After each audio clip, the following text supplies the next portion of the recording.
안녕하세요. 광슈돌입니다. 오늘은 정말 많은 분들이 관심을 가졌던 여름 이적 시장 마지막 날 한국 선수들의 소식, 그리고 그중에서도 가장 뜨거웠던 오연규 선수의 슈투트가르트 이적 무산 사건을 중심으로 이야기를 풀어보려고 합니다. 끝까지 들어보시면 단순히 메디컬 탈락이라는 한 줄, 뉴스 뒤에 숨어있는 비하인드 스토리와 다른 한국 선수들의 막판 이적설까지 모두 정리해드릴 테니 끝까지 시청 부탁드립니다. 우선 이적 시장 마지막 날 가장 화제를 모았던 건 단연 오연규 선수의 독일행이었습니다. 한국 시간으로 저녁 8시쯤 오연규 선수가 독일 슈투트가르트에 도착했다는 소식이 전해졌죠.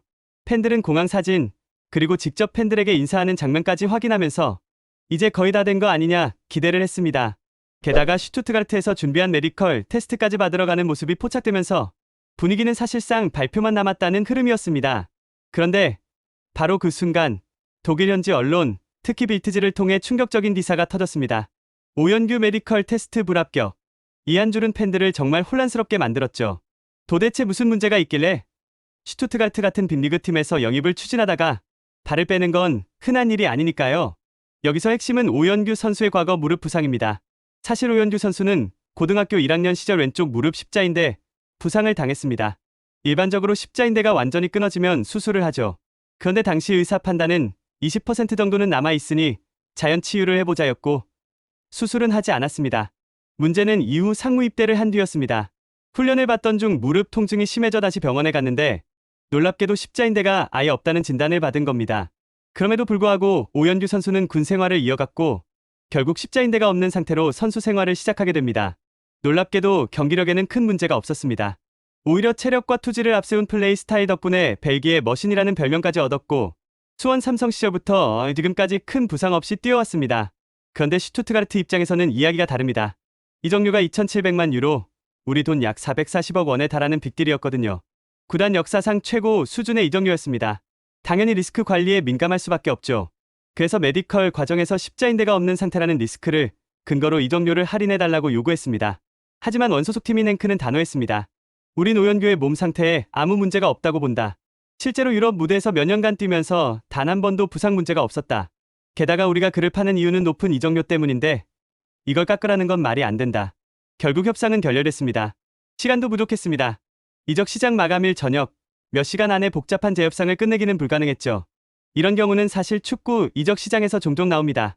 대표적으로 라치오에서 뛰던 무리키 선수 사례가 있습니다.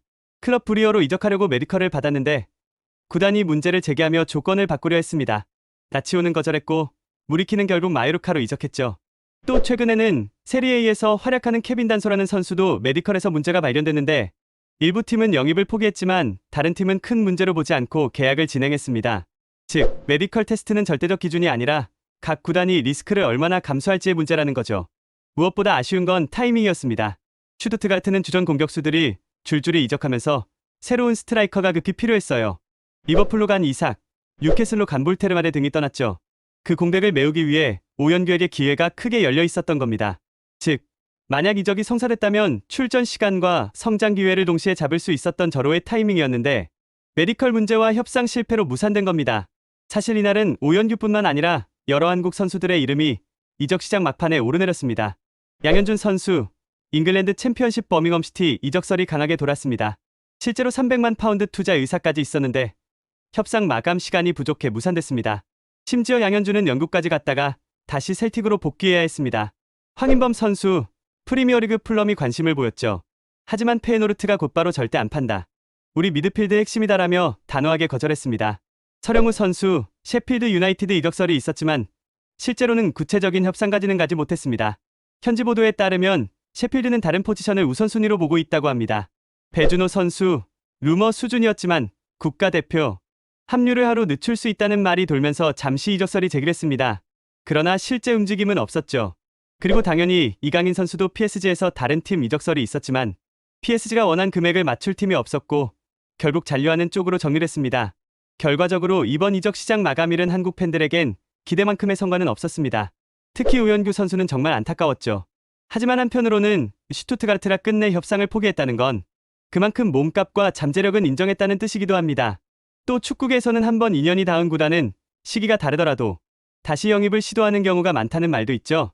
앞으로 몇 달 뒤 혹은 내년 여름 다시 독일 무대에 도전할 가능성은 충분히 열려 있습니다.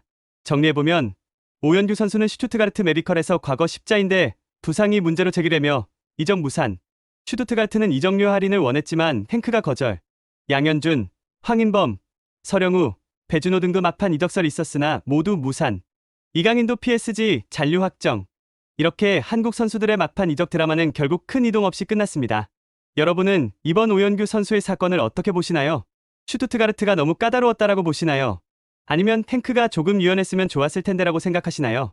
여러분의 의견을 댓글로 남겨주시면 저도 함께 이야기 나눠보겠습니다. 오늘 영상은 여기까지고요. 도움이 되셨다면 좋아요와 구독, 알림 설정 부탁드립니다. 감사합니다.